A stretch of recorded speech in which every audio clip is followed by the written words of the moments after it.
설교가 있습니다. 오늘 설교는 규산 조명규 교무님께서 해주십니다. 모두 합장 인사 반갑습니다. 반갑습니다.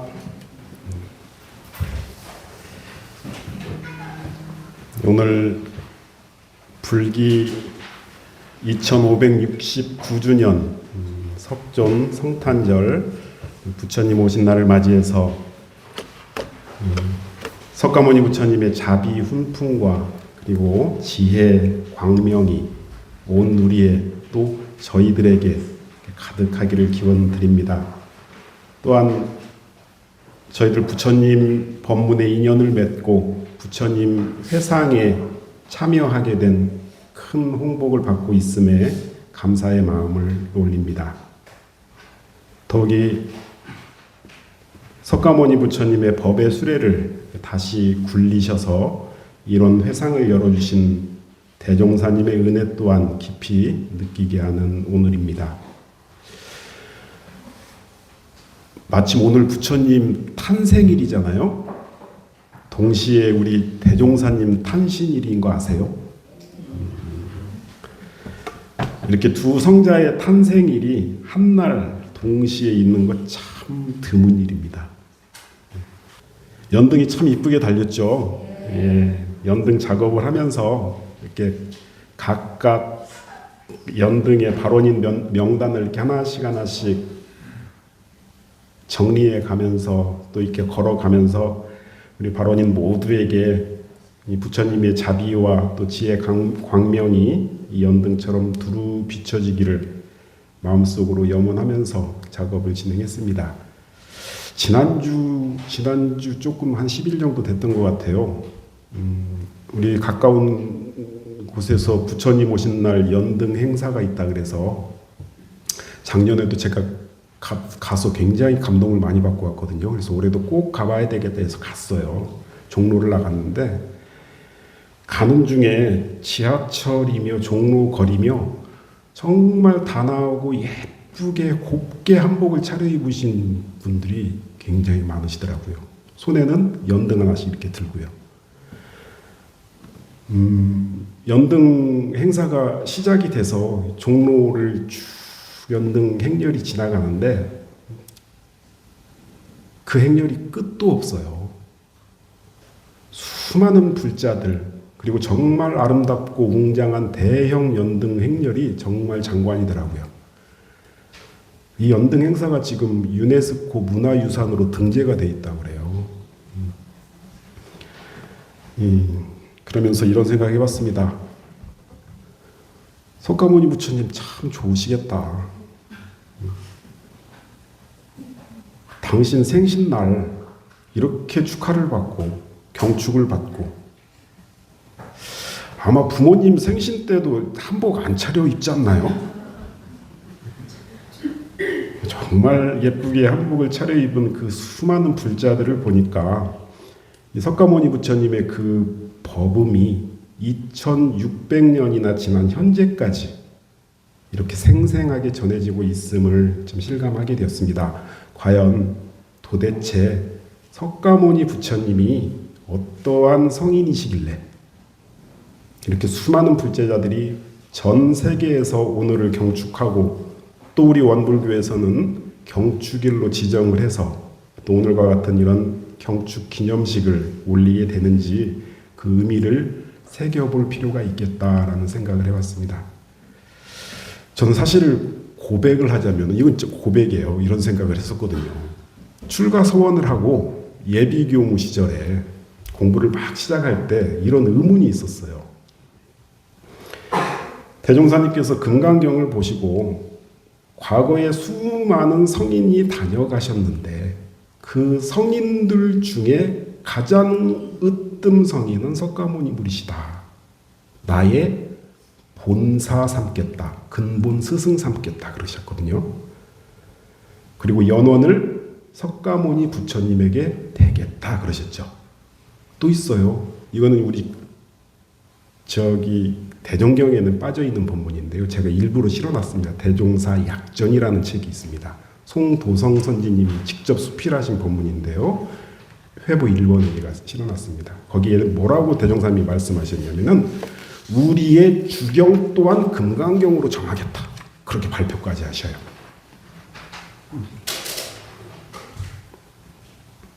그리고 장차 회상을 열 때에도 불법을 주체 삼아서 회상을 열겠다라고 선언을 하시죠. 그리고 나서 이런 본문을 이어하십니다. 앞으로 불교가 장차 전 세계의 주교가 될 것이다. 그렇게 선언하십니다. 그런데 그렇게 가장 위대한 성인이시고 불법이 어느 것에도 비할 수 없는 가장 무상대도이고 장차 불교가 전 세계의 주교가 된다라면 굳이 왜 원불교를 개교했을까? 불교의 한 종파로 남아서 부처님의 법을 잘 전하면 되지 않았을까라는 의문을 낸 적이 있습니다. 그런 의문 때문인지 저는 이 부처님 오신 날 석존 성탄절이 대각계기절 바로 직후에 있잖아요. 별로 그렇게 부처님 오신 날에 마음이 잘 안 가는 거예요. 예전에. 그래서 부처님 오신 날 경축 기념식에 마음이 잘 모아지지도 않는 것 같고 그리고 그 경축의 의미도 제 마음속에 잘 살아나지 않았던 그런 적이 있었습니다. 물론 지금 그렇다는 건 아닙니다. 해결이 됐어요. 공부를 하다 보니까 대종사님께서 석가모니 부처님을 모시는 그 본의가 하나씩 발견이 되고 알아지고 그래서 불교의 한 종파가 아니라 새 시대의 새 종교가 꼭 필요했구나. 당신이 법문에서 이런 표현을 하죠. 미래의 불법은 과거와 같은 불법의 제도가 되어서는 안 된다라고 말씀을 하시죠. 회보에다 실어놨습니다. 이것이 대종사님의 경륜이었구나. 새 시대를 책임지는 새회상의 새부처님이 꼭 필요했구나 하는 그런 당위성이 확인이 되고요.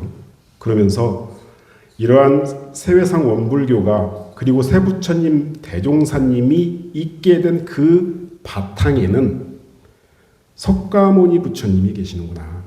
그리고 이 석가모니 부처님이 계셨기에 그 이후로 수많은 불보살들이 2600년 동안이라는 어마어마한 시간 동안에 법을 전하여 오셨고 그리고 나서 지금 100년 전에 그 뒤를 이어 이 100년 전 이 시대 후천 개벽의 전환의 시대에 대종사님께서 그 법을 이어받아서 새 시대의 새 종교를 개교할 수 있으셨구나라는 그런 정리를 했던 적이 있습니다.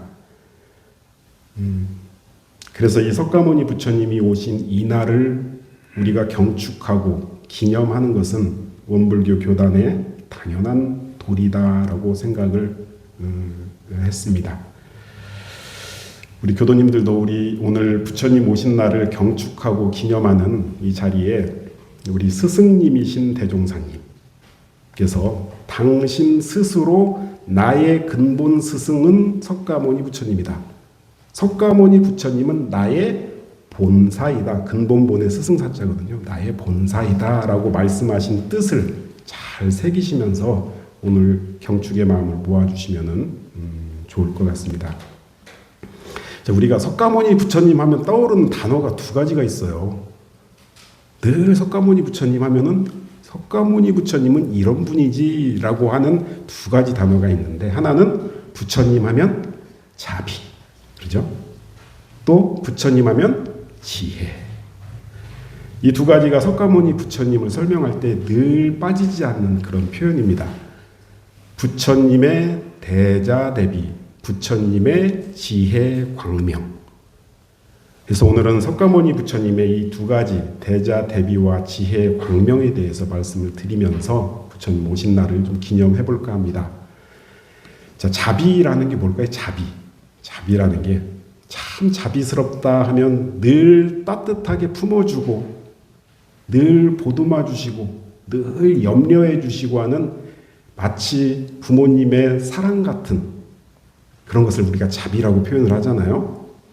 부처님께서는 모든 중생들을 다 품어주시고 안아주시고 보듬어 주시고 염려해 주시는 그런 분이다라고 표현하는 거잖아요. 그래서 우리가 사상은 모든 존재를 말하는 거예요. 사생의 자부다, 자비로운 아버지다 그렇게 표현을 하는데요. 우리 불교 경전에 이런 말이 참 많이 나옵니다. 아주 잘 아시는 단어일 거예요. 금강경에도 참 많이 자주 나오는데요. 열애께서는 선호념 제보살, 선부촉 제보살 하시는 분이다. 많이 들어보셨죠? 예. 이 금강경뿐만 아니라 많은 불교 경전에서 반복적으로 나오는 이 내용인데요. 이 말은 무슨 말이냐면요. 제자들이 불교의 경전은 석가모니 부처님이 제자들에게 이렇게 말씀해 주시는 것으로 구성이 되어 있거든요. 그런데 이 석가모니 부처님을 따라서 수행하는 제자들이 늘 이 석가모니 부처님을 표현할 때 부처님은 이러한 분이다라고 말하는 그 표현 방법이 선호념, 선부촉 그렇게 말씀을 하셔요. 이게 무슨 말이냐면요. 우리 스승님이신 석가모니 부처님께서는 우리 부처님께서는 선호념, 우리를 잘 호념해 주신다. 또 선부촉해 주신다. 우리들 잘 되라고 늘 부탁의 말씀을 자주 해주시는 분이다. 이렇게 제자들이 스승인 부처님을 경전에서 묘사를 하는 거거든요. 그렇게 나를 잘 호념해 주시고 잘 부촉해 주시는 우리 스승님이 계시니 나는 그 품 안에 걱정하지 않고 푹 안기겠다. 그런 다짐의 표현입니다, 이게. 그래서 이 안심과 위안을 석가모니 부처님의 이 호념과 부촉의 그 모습으로 나는 안겨 있겠다라는 그런 표현이거든요. 이거는 제가 해석하는 게 아니고요. 불교 경전을 해석하는 모든 그 예전의 주석서들을 보면 다 이렇게 표현이 되어 있습니다. 바로 이것이 부처님의 자비거든요. 모든 중생들을 하나도 빠짐없이 다 제도하기 위해서 시방일가 모두가 다 내 집, 사생일심, 그리고 사생의 자부 모두에게 자비스러운 아버지가 되겠다라는 그 모습이 당신의 제자들에게는 우리 스승님이신 부처님은 선호념해 주시는 분이고 선부촉해 주시는 분이다라고 이렇게 표현이 되는 겁니다.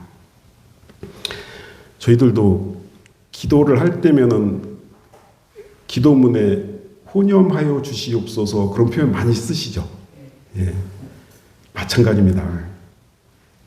바로 법신불 사은님이 우리를 다 품어주시고 안아주시고 염려해 주시는 그 호념을 해주시는 분이 바로 우리 법신불 사은님이시기 때문에 부처님 품에 제자들이 안기듯이 우리도 법신불 사은님의 그 호념에 푹 안기는 것 같은 이치다라고 생각하시면 될 것 같습니다. 부처님의 자비스러운 신법에 대해서 일화가 굉장히 많은데요. 부처님의 일화는 너무너무 많아요. 이게 정말 사실일까 아닐까 검증은 좀 해봐야 되는 일화들이 많은데요.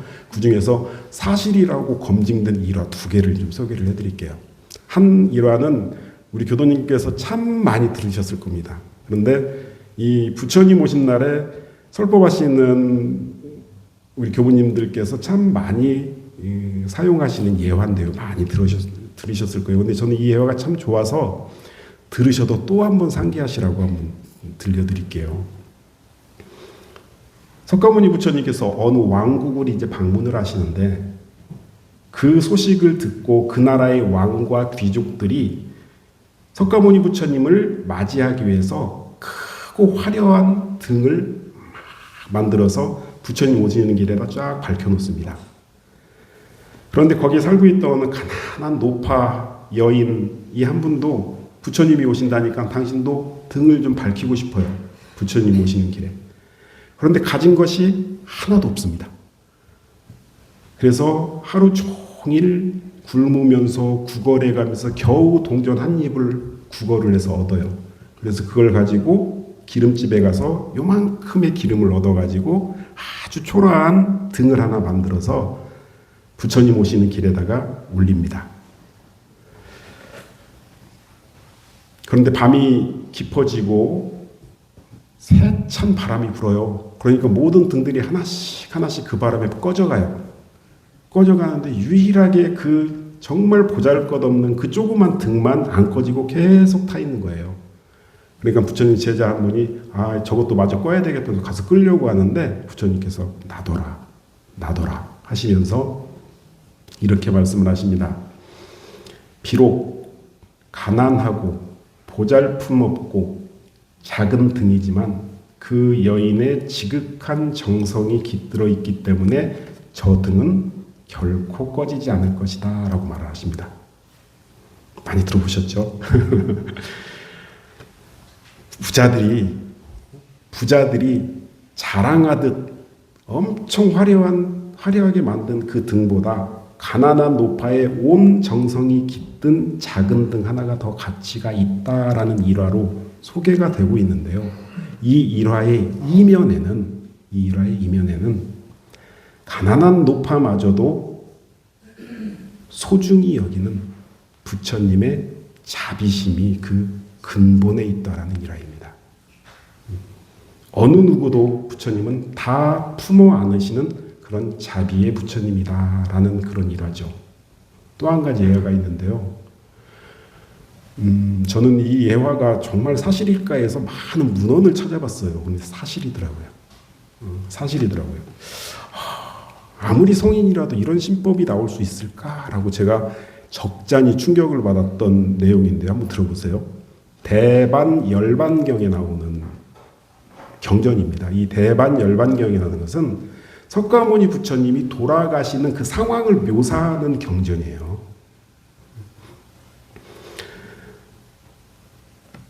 이 경전에서 이렇게 예화가 소개되고 있어요. 부처님께서 이 석가모니 부처님께서 열반하기 바로 직전 공양하셨던 내용인데요. 마지막 공양.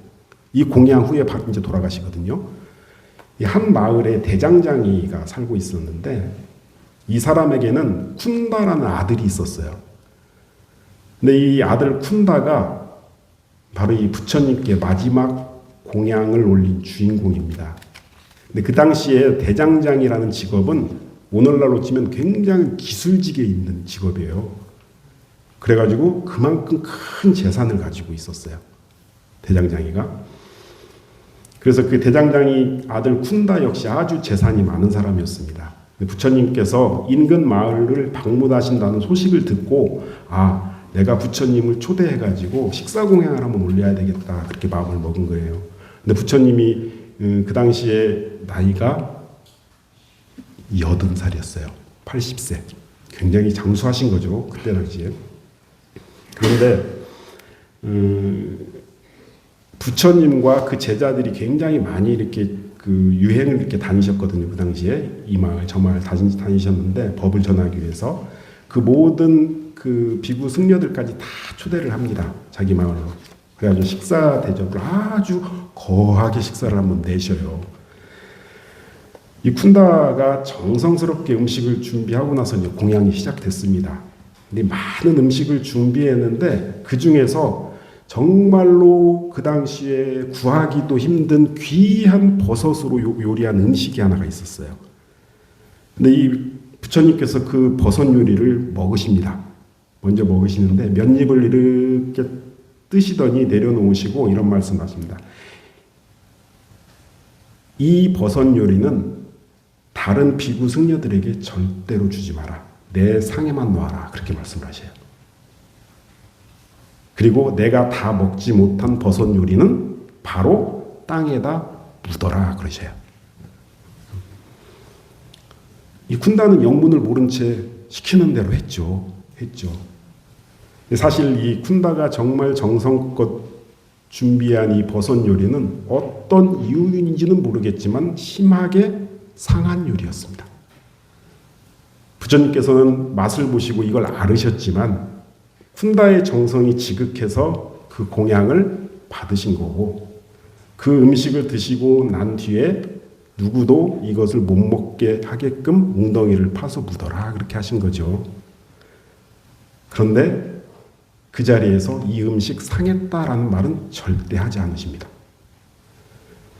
이 음식을 드시고 부처님께서는 발열, 복통, 경전에는 이렇게 표현되어 있어 발열과 복통과 피가 섞여 나오는 설사로 인해서 그 이후로 다른 음식을 섭취를 하지 못하셨다, 그렇게 표현이 되어 있더라고요. 공양이 다 끝나고 심하게 아픈 몸을 이끌고 다시 여정을 시작하십니다. 그러다가 위급한 상황까지 오게 돼요. 부처님께서 열반의 시기가 다가왔음을 인지를 하시고 시자인 아난다 존자를 부르셔요. 불러서 이렇게 말씀을 하셔요. 내가 열반의 길을 떠나거든 쿤다에게 절대 심한 말 하지 말아라. 부처님께서 네가 올린 음식을 드시고 탈이 나서 열반에 드셨다. 너 정말 큰 잘못했다. 이런 말 절대 하면 안 된다. 그렇게 부탁을 하셔요. 그래서 이렇게 말을 하라 그래요.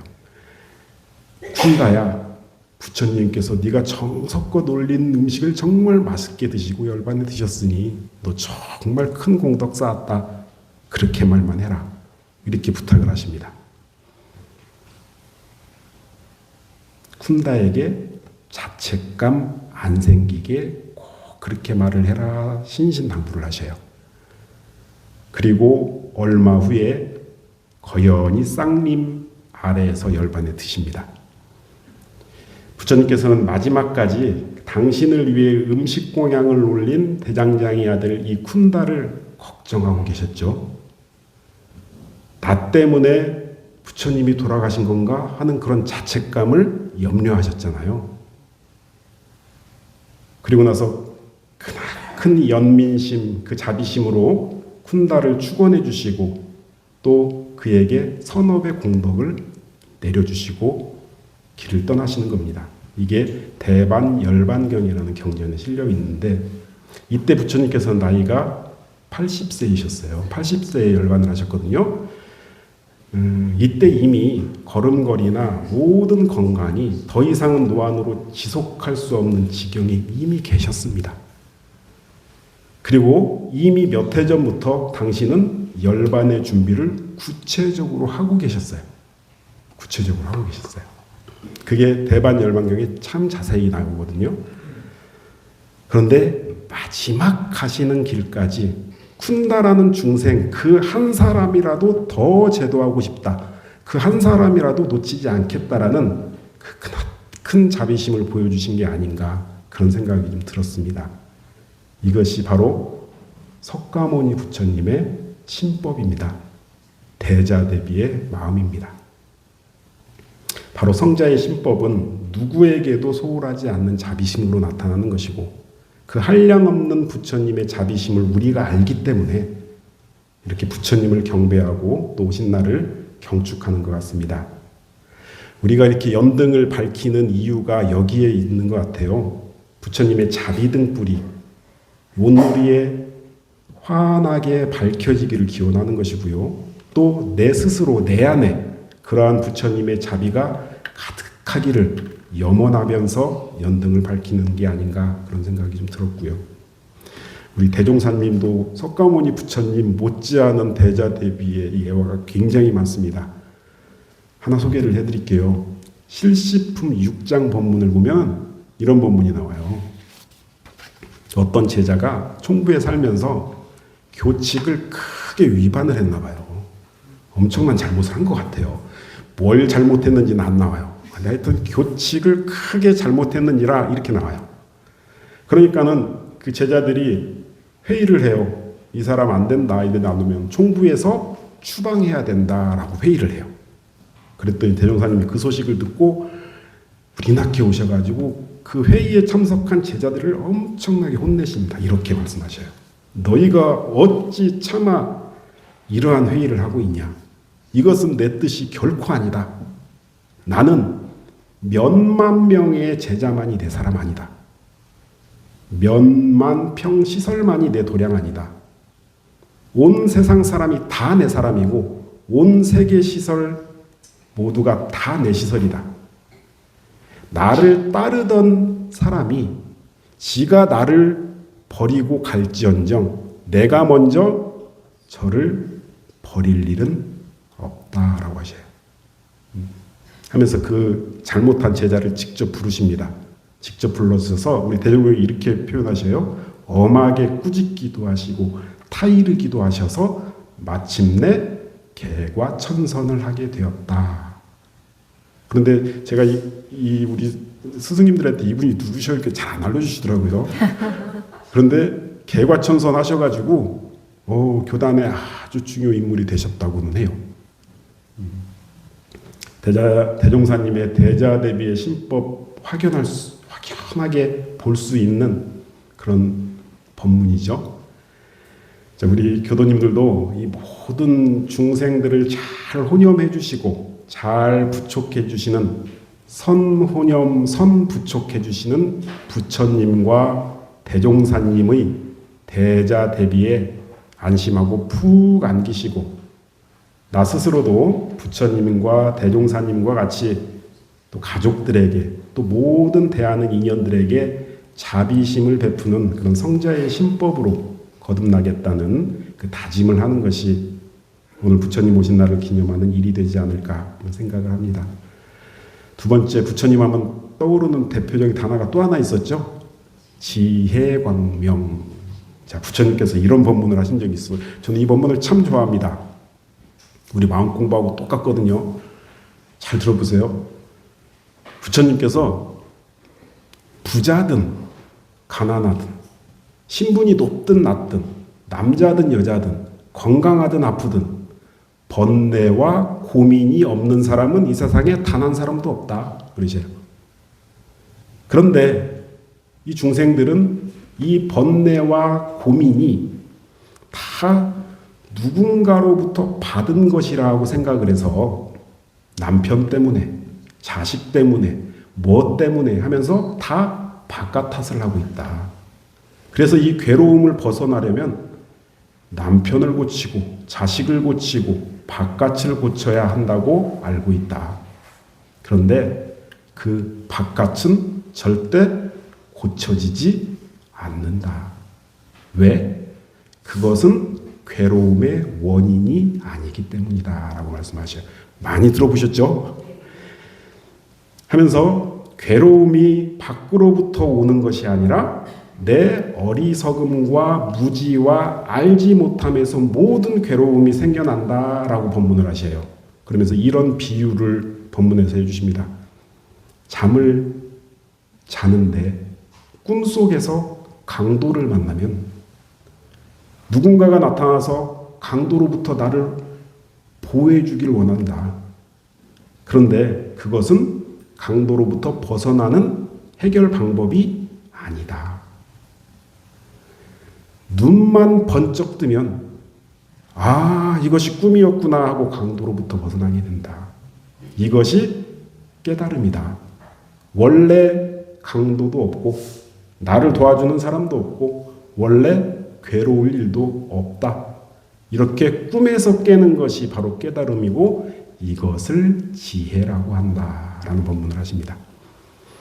그래서 마치 캄캄한 방에서 등불을 탁 켜면은 아무것도 안 보이다가 환하게 다 보이는 것 같이 이 지혜를 등불로 밝음으로 비유를 하는 거죠. 그래서 인생의 괴로움과 번뇌는 지혜의 등불을 밝혀야만 벗어날 수 있다라는 그런 가르침을 굉장히 많이 하십니다. 석가모니 부처님께서는 바로 이러한 이유에서 부처님 오신 날 연등을 밝히고 있어요. 사실 부처님의 지혜 광명이 온 시방에 다 비추어 주시라고 또 나 스스로의 무명과 어리석음과 알지 못함을 벗어나서 밝은 지혜 광명으로 깨달음으로 모든 번뇌와 괴로움을 사라지게 하겠다는 다짐의 연등을 부처님 오신 날 밝히는 겁니다. 오늘 부처님 오신 날을 맞이해서 부처님의 대자 대비와 또 지혜 광명에 대해 말씀드리면서 이 기념식의 의미를 새겨봤습니다. 우리 교도님들 발원인 명단 제출하실 때 연등의 소원을 담아서 내가 원하는 바가 잘 이루어졌으면 좋겠다라고 이렇게 소원을 올렸고 또 같이 기도를 올렸잖아요. 이 소원 성취의 등이 환하게 밝혀져서 모든 것이 원하는 대로 다 이루어지기 위해서는 내 마음속에 부처님과 같은 자비의 등불이 환하게 켜져야 되고 또 내 마음속에 부처님과 같은 지혜의 등불이 환하게 켜졌을 때 비로소 우리가 원하는 이 소원 성취의 등이 찬란하게 빛을 발하게 될 것이다 라는 말씀을 드리면서 이상으로 설교 마치겠습니다.